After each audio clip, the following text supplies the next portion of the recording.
मराठी दुसरा उकार असलेले शब्द: बाळू, बाबू, बाजू, पूल, कबूल, असूड, अचूक,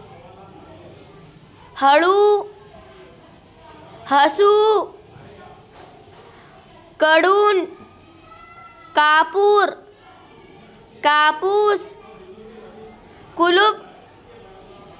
गडूळ, गरजू, चाबूक, चाहूल, जुलूम, तराजू, दयाळू, नाजूक, पूरक, नाचू, नातू, पाहू, पूर, धूर, राजू, शूर, तूप, दूर, धूळ,